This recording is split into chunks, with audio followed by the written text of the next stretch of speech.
We are live. Welcome aboard to all of you women entrepreneurs who are looking for inspiration and to share more of who you are as a woman behind the business. And every week I bring to you amazing women. And this one is coming all the way from California. Ooh, well, I'm a bad singer. Okay, Facebook gonna shut us down if I sing too long. But I love it. So if you don't know me yet, I'm Angelique Binet, the founder of Social Media Love, and really my job is to help women entrepreneurs to set up their foundation on social media so they can get clients, attract new leads, and unleash their inner rock star in a way that feels good. So Kristen, welcome aboard. Tell me more. Where are you?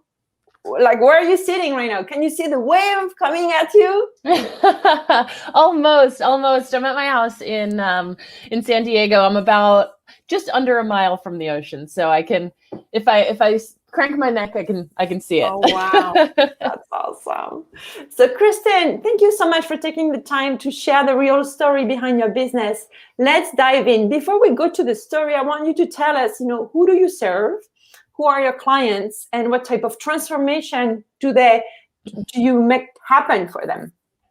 Yeah, so I help women who want to improve their health and lose weight in a natural and holistic way. Our culture is so full of immediate gratification, right? Instant gratification. We see go on a diet and drop 10 pounds in 10 days and all this craziness.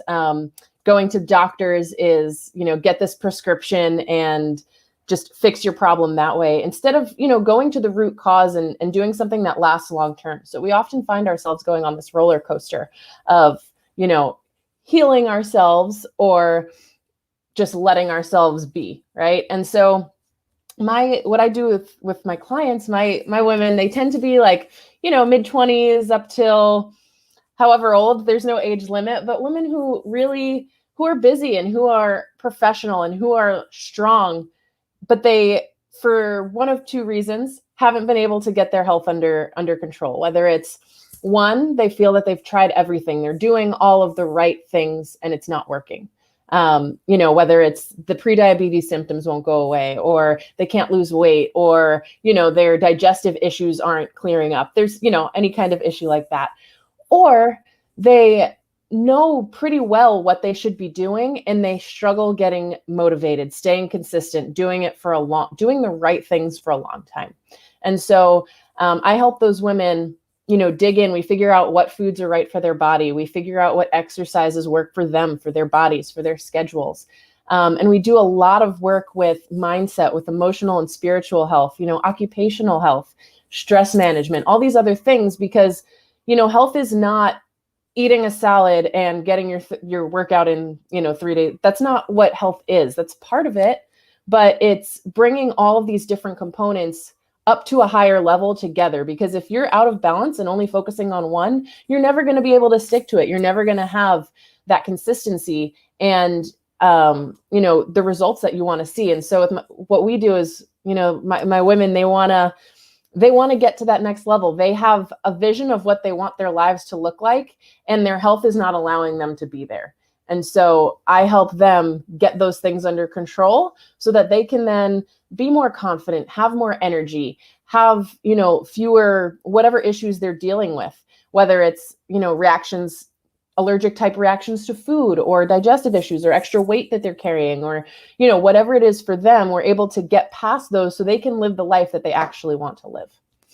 I love it. Thank you. And I'm so grateful, by the way, that we met on social media. For those of you who don't know, we met on LinkedIn. You reach out to me and you say, hey, can we have a chat? And then here we go. We had a chat, and then we're in touch, and now you're in the show. And I love your mission. I love your mission because some of your women are probably entrepreneurs, and you need to feel good when you are on that journey, because, oh my God, it's a journey, right? It is. It is absolutely a journey.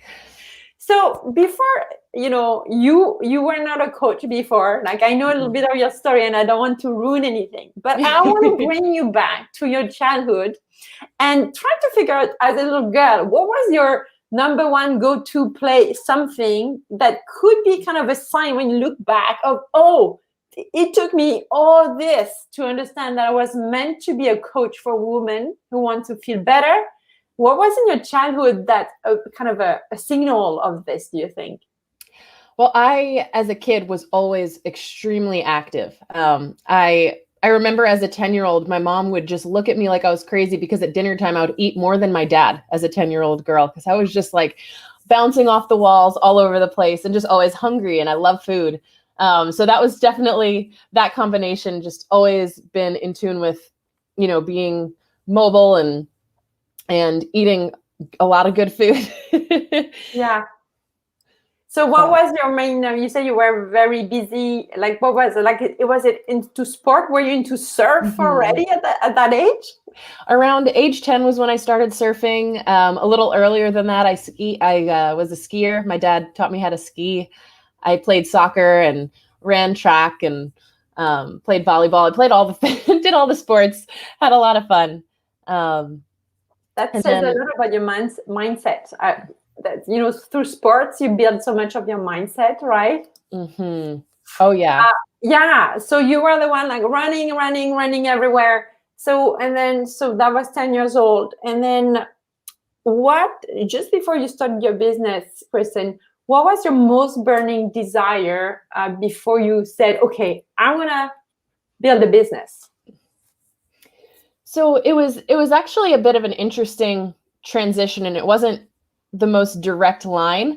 So when I was in college, I, went away from my parents' cooking and all of that. And I actually got injured and was sedentary for about 6 months. I wasn't able to do anything. And in that time, living with roommates, developed some unhealthy habits and things like that. And I put on a bunch of weight and had some other digestive issues come up and wasn't able to perform athletically the way I always had to buy new clothes because I didn't fit in them anymore, and had some other things going on in life where I got just pretty withdrawn and insecure and uncomfortable in myself.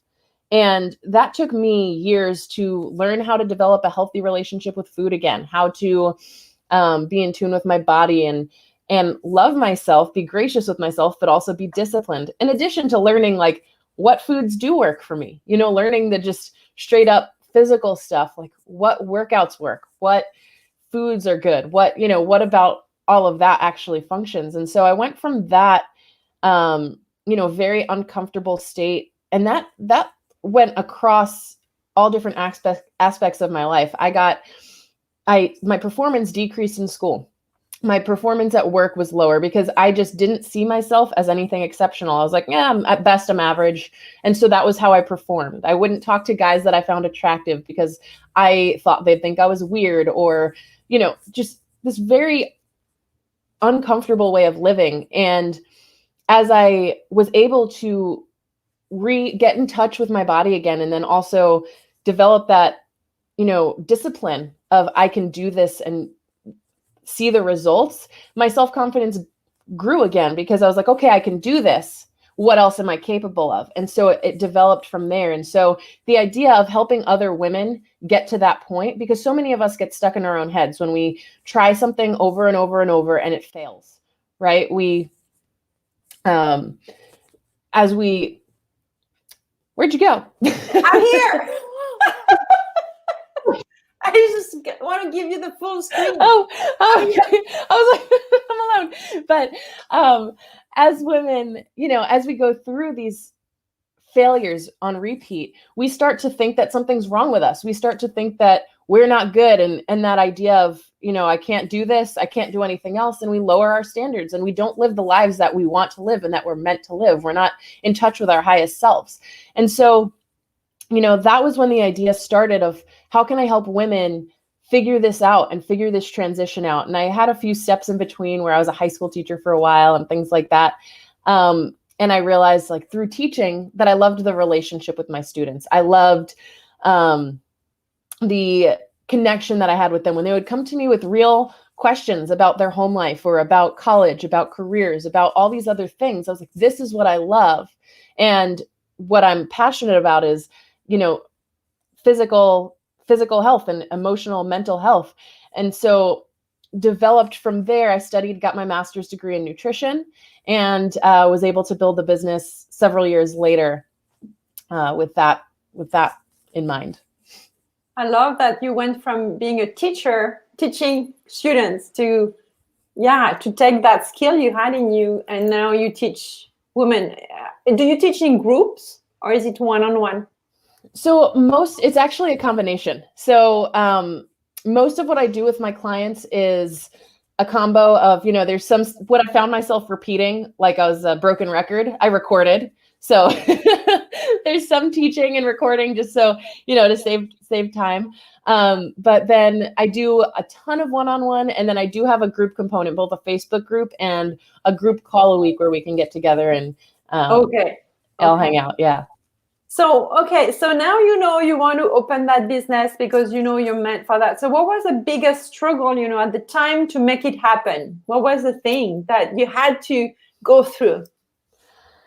Honestly, it was the fear of failing and not making money and not having an income outside of this. That was the biggest fear that I had. And then, being in the health space, a lot of the failure rate is really, really high. And a lot of coaches never make it full time. A lot of coaches never make more than $20,000, $30,000 in a year. And living in San Diego, that's just not, I can't live off of $20,000 a year here. And so that was a big barrier. Like I have to succeed. So what was your thing how do you go through your fear? I'm always interested how women go through their fear, because we have those fear, and my coach says it's good to have your fear. It's part of who we are. So how do you take your fear and go over your fear? Like, do you have a tip you want to share? Yeah. So first thing, a mentor of mine told me this, and it changed how I look at everything. Think of our emotions as a river, right? So we're standing in the river and the emotions are coming down the river. And when happiness, when joy, when love, when peace, when they come down, we're just splashing around having a good time. And then, those emotions come, we enjoy them, and then they pass. But when negative emotions come, things like fear, things like anger, things like, anything with a negative aspect to it, we don't like it. So what we do is we put up a wall and try to block ourselves from it. But what ends up happening is we dam the river. We block the river and we get stuck in that emotion, and we're holding on to it way longer than we should. And so instead, what we want to do is sit in that emotion. We want to feel it. Be like, okay, worst case scenario, this is what's going to happen. This is, really experience what that could be. And then from there, you're like, okay, I've already experienced the worst. Let it go. Because the worst case scenario most of the time isn't actually what happens anyway. So, okay, I've sat through this, I've gone through this. Now just let it go and move on to the next thing. And, choosing to view every situation. Am I looking at this through a lens of fear, or am I looking at this through a lens of love? And coming at it from that angle. And I do, for me personally, I do a lot of just meditating on things. I'll have a positive mantra on that topic. Like, I am the magic maker of my destiny. I am, I am this, I am that, whatever the positive statement around that fear is, I'll meditate on it and just put myself into the emotional state of, I have already accomplished this. I have already defeated this. I have already gotten past this obstacle. And oftentimes when we set ourselves up in that way, it might not go the way that we think it's going to go, but we end up getting to that point, and typically in a way better than we even could have come up with ourselves. I love it. Thank you so much for sharing this. Thank you so much. It's awesome. I can feel the passion in you. I love it. I love it. So, okay. So now that you had that struggle to go over your fear, do you remember what was really your sense of accomplishment? What was the one thing you wanted to accomplish, and that would be a sign for you that it was a go from the universe that you should, what was your core accomplishment that you wanted to succeed at? Like, I want to be a coach. Yes, but what did it mean to you in terms of accomplishment? Changing someone's life for the better, to put it simply. Seeing, having my first client, right? I had her sign up and I was like crapping my pants, like, oh my gosh, am I going to be good enough? Am I doing, like, do I even know what I'm doing? Just second guessing myself, imposter syndrome out the wazoo, just naturally coming up, and, my goal was like, okay, be honest as possible. Tell them if you make a mistake. Like there was a couple clients where in retrospect, I was like, ooh, I could have done that better. And so I worked with them longer for less or for free because I was like, hey, I could have done this. I could have done a better job with this. And so here, let me like help you. And so, getting to that point where I gave my best, I did the best that I could and saw the change in their life. That was, my mark of success. The first couple times it happened, I was like, okay, I can do this. Yeah. This is real. Yeah. And like, I know I can do it. It's what it's funny. Like I know it, but everyone second guesses themselves. Oh yeah. Oh yeah. Themselves, So just seeing those results, seeing those changes in their lives was really what was like, okay, we're good. I can do this. Let's plow forward. Yeah. Oh, that's awesome. So, the big epiphany for you. So you do your first client, and then what was an epiphany where you said, "Oh, I got this." Like what was the trigger that kind of validated it? Honestly, I can't even say that there was one validation. It was a roller coaster trending upward. Yeah. It was, I don't think there was one moment where I was like, okay, I can do this. It was more of every day there were moments I thought I could and moments I was questioning myself. And finally just got to a point where there were enough positive changes in my clients' lives where I was like, okay, this is where I'm meant to be, what I'm meant to do. And I do a lot of like spiritual work and things like that. I'm into some woo-woo things for and at the winter solstice, there was just like a big energy shift, if you guys believe in that. And I went and did a little ritual where we went and wrote down all of the things that we wanted to let go of in that transition. And we wrote them all down, put them in a fire and, let in the new energy. And I think if there was one moment where I was like, I'm doing the right thing, it was that evening. We did, some meditations and things like that. And I was like, okay, I'm in the place that I'm supposed to be. This is what I'm supposed to be doing. So I love it. That was quite a bit after the start, but that was, if I had to pinpoint like one moment, that was when I had a lot of clarity for sure. Yeah, clarity is a word that is so important, right? We feel so much lighter when we have clarity, right? Oh yeah. So the transformation you operate for your clients, or you help them operate or transform, is probably the result of a solution that you found for a hardship of yours, right? So how would you describe that? What was a big hurdle for you that you came through that, and then you made it what your business is about, would you say? So for me, like I mentioned earlier, I gained a bunch of weight when I was in college and got really uncomfortable. And what ended up happening was I developed this terrible relationship with food, where I saw food as this enemy. I wished it was like an alcohol addiction where I could just cut it out and not ever have to touch it again. But with food, obviously we can't do that, right? So you can't just cut it out. And I was either on a diet, starving myself, or off a diet and just eating way too much terrible, like not even terrible food necessarily, but just eating crap and like lots of processed stuff, added sugar. I was in / straight out of college. So, picture what that diet looks like. And I would just like look at myself, look at my body and some of the digestive issues I had, like, I won't give you all the details, but like when I had to go to the bathroom, like I had to go to the bathroom. Yeah. And like had issues along those lines. And I thought it was normal. I didn't realize that wasn't normal, but I just looked at my body as this, like, I was like, it's gross. It doesn't work. It's fat. Like I wished I could just like shave my belly off because like I hated it. And like, there was just a lot of hatred. Like I hated food. I hated my body. I was just in this negative mindset. And one day I had this conversation with a soccer trainer of mine, and, I'd heard it a million times, but for whatever reason, you have to hear it that 1,000,001 time. And the conversation was something along the lines of food is fuel. Food is your medicine. Food is what's can heal your body, and stop looking at it like it's the devil, like you want to just cut it out of your life. And something else I learned later is, like, when you're looking at your food that way, you're cursing it before it even gets in your body. You're putting this like negative thing onto the food and then putting it in your body. Why are we doing that? We're making it worse from the start. But, it took me a while to figure that out, of like, food is beautiful. And I always loved eating. Like, don't get me wrong, that never left. Like, Italian food is my jam.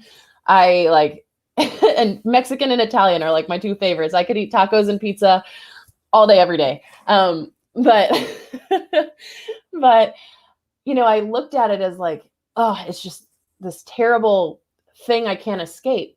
And instead transitioned, like, look at all the beautiful things that this food can help my body do. And look at all the things that my body does, all of these amazing things that my body does that it's capable of. And like, started just transitioning into that lens of love and gratitude. And honestly, like, as soon as I started doing that, it was way easier to choose the right thing for me, whether it was taking a rest day, whether it was getting my exercise in, whether it was choosing the potato chips or the apple, whatever that decision was for me in my mental health and my spiritual health. Once I looked at it as, these things are medicines to heal me, instead of, I can't have this, I can't have that, all of the restriction around it.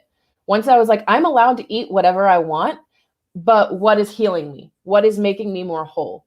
That transition was really like the turning point for my personal experience. And so what I do with my clients now is, I get them to a point where we cut out foods that are giving them reactions, whether it's, hives, whether it's digestive issues, whatever it is. We're cutting out those foods for a little while so that they can understand how good their body can feel. Because a lot of us don't know what our bodies feel like when they're functioning at 100%.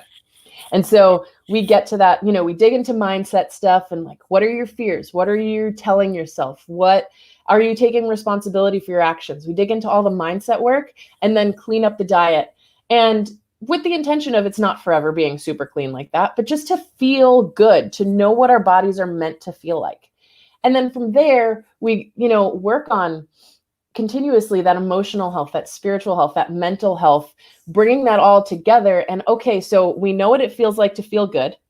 And we figure out while working together, what foods make you feel good and which ones don't. And so now, how can we set you up for success constantly, to regularly make yourself a priority and choose the foods that are going to help you, choose the exercises that are going to help you, but also, enjoy your ice cream once in a while, enjoy your pizza once in a while, take a lazy weekend with your significant other and like just veg out and don't feel guilty, looking at it as, this is all for your health.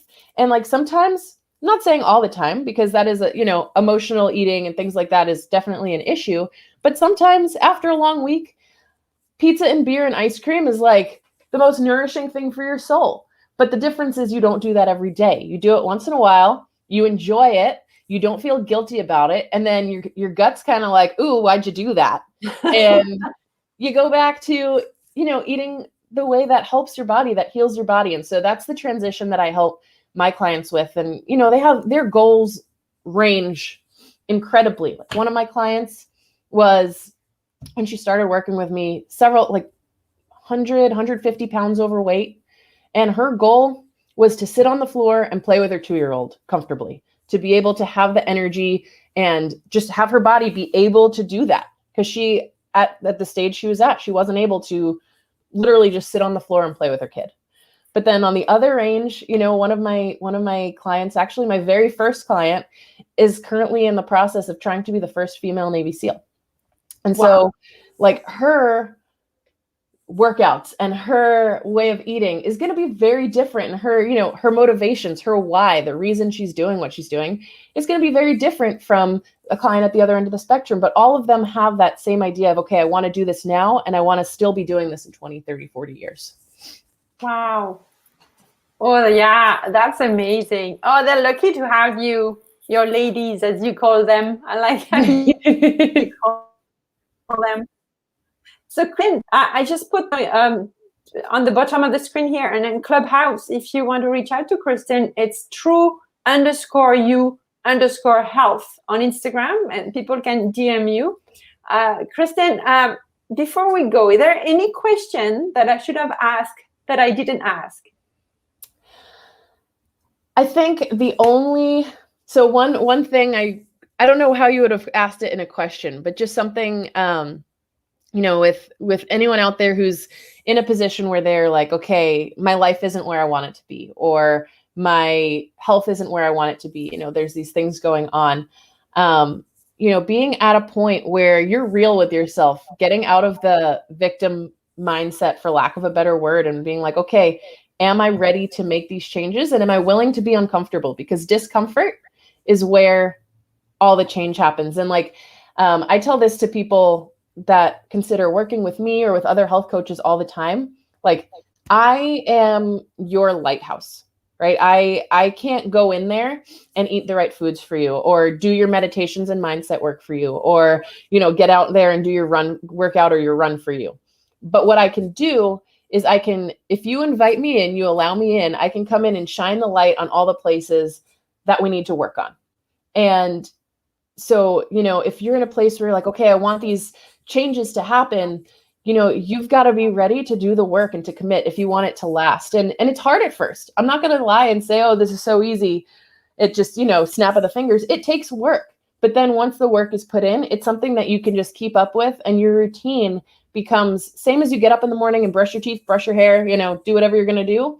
This becomes the way that you live. It just takes a little work to get there, and you have to be willing to put in that front end work. And so, anyone listening who's in that position of wanting change, knowing and being ready for that commitment, that's a huge step. And, if you're not there, nothing that you're going to do is actually going to work.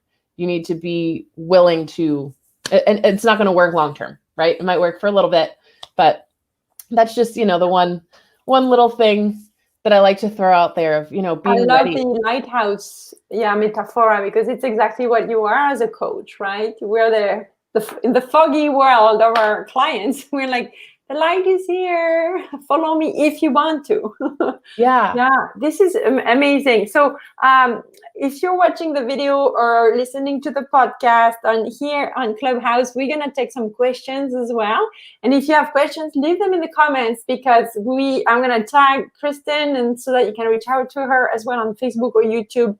And I'm going to put all the links everywhere in the next few hours or days. But thank you so much. One last question. I'm a social media mentor, guide, lighthouse, right? So how much social media helps your business, Kristen, and help reach the women that are looking for you? So how has social media helped my business? How is it helping you? Yeah.